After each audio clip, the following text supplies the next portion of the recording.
One chinse mochinde hayani gagocha kerokeria serikali ye county ya Kisii ya bwatiranire amone chinse mochinde anene aso orogongo Rwanyanza sokonyara gokinia magendero nabo igasenchira yoko bwatirana aso kokinia chisemi aso orogongo orwa Gusii ani gagocha Magecho University nye kubwatirana aso konyara gotwara maigire ye kerengo keigoro ayago chikokolekana ase county ya Kisii inyura ni Gochi University chire Ijatoni University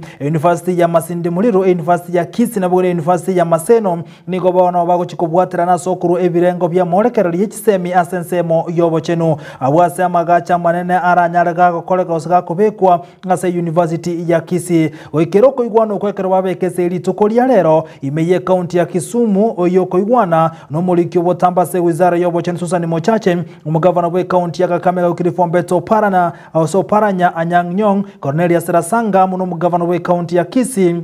HMC Ongwae nigo baikirana uko igwano uko asensemeyo Vice Chancellor be University Chonsi nigo baikirana asensemeyo ekera uko igwano uko kwale kubekwa ekera uchikubwatirana boigo ne University ya Manchester igotoka ya United Kingdom igerigati yemerobelia serikali ya bekire aseganga yogo chikubwatirana na boigo nigo baikirana uko igwano uko asemurobeli bage babegete stariki 29 omutinyo gatana kabiru mwaka bwechiribwe na 29 ekero barenge semo ya London asabona University ya Kisii niko chikotwara amagacha amanene asenchera yokurwa mahigelio ayuarengete ensemo yobochenu.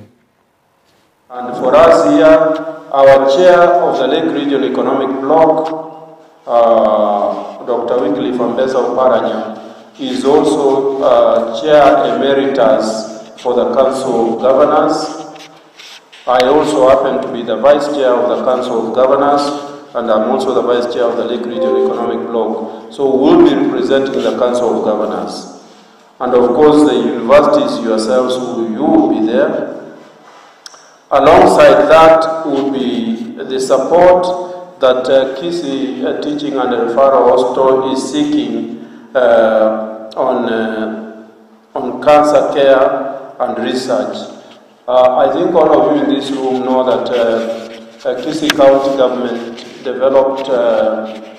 proposal, a concept paper, which led to us getting funding from the Arab Bank for International Development and the Saudi government. Now